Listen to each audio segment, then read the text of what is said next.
Hello guys, இன்றைக்கி நம்ம ஒரு டேஸ்டான க்ரீமியான டெலிஷியஸான ஒரு ஒயிட் பாஸ்தா எப்படி செய்கிறதுன்னு பார்க்கலாம் வாங்க.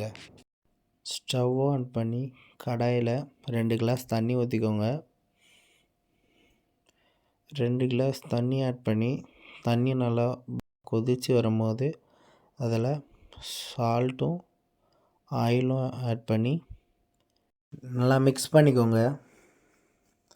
இப்போ இந்த ஸ்டேஜில் 1 கப் ஆஃப் பாஸ்தா ஆட் பண்ணிக்கலாம்.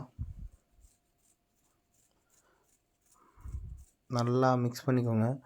பாஸ்தா டபுள் சைஸ் ஆனோடனே இப்போ ஸ்டவ் ஆஃப் பண்ணிக்கலாம்.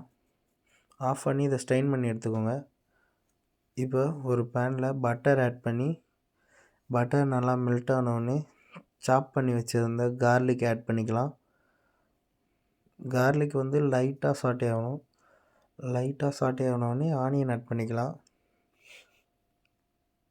ஆனியனும் அதே போல் லைட்டாக சாட்டே ஆகி கேரமலைஸ்ட் ஆனோடனே ஃப்ளார் ஆட் பண்ணிக்கோங்க. ஃப்ளார் ஆட் பண்ணி லைட்டாக சாட்டே பண்ணிக்கோங்க. இப்போ ஃப்ளார் நல்லா மிக்ஸ் ஆனோடனே 1 கப் ஆஃப் மில்க் ஆட் பண்ணிக்கலாம்.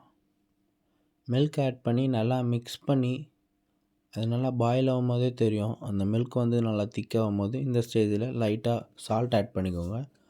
ஏன்னா ஆல்ரெடி பாஸ்தாவில் சால்ட் லைட்டாக ஆட் பண்ணியிருக்கோம். அதனால் இதில் கம்மியாகவே ஆட் பண்ணிக்கோங்க டேஸ்ட்க்கு ஏற்ற மாதிரி. இப்போ அது நல்லா கொதித்து திக்காக வரும்போது சில்லி ஃப்ளேக்ஸ் ஆட் பண்ணிக்கலாம். சில்லி ஃப்ளேக்ஸ் ஆட் பண்ணி நல்லா மிக்ஸ் பண்ணிக்கலாம். இப்போ சில்லி ஃப்ளேக்ஸ் ஆட் பண்ணி நல்லா மிக்ஸ் பண்ணிக்கோங்க. உங்களுக்கு எந்த சீஸ் பிடிக்குமோ அந்த சீஸ் ஆட் பண்ணிக்கோங்க. அந்த சீஸ் ஆட் பண்ணி நல்லா மிக்ஸ் பண்ணிக்கோங்க. நல்லா மிக்ஸ் பண்ண உடனே இப்போ ஃபைனாக சாப் பண்ணி வச்சுருந்த கொரியாண்டர் லீஃபை ஆட் பண்ணிக்கலாம். ஆட் பண்ணி நல்லா மிக்ஸ் பண்ணிக்கோங்க. ஃபைனலாக பாஸ்தாவை ஆட் பண்ணி நல்லா மிக்ஸ் பண்ணிக்கோங்க. ஈவனாக அந்த மசாலாலாம் ஸ்ப்ரெட் ஆகிற மாதிரி நல்லா மிக்ஸ் பண்ணிக்கோங்க.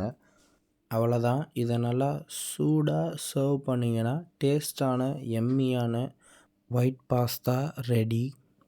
இது போல் மோர் ரெசிபி அப்டேட்ஸ்க்கு கிச்சன் வாய்ஸை ஃபாலோ அண்ட் சப்ஸ்கிரைப் பண்ணிக்கோங்க.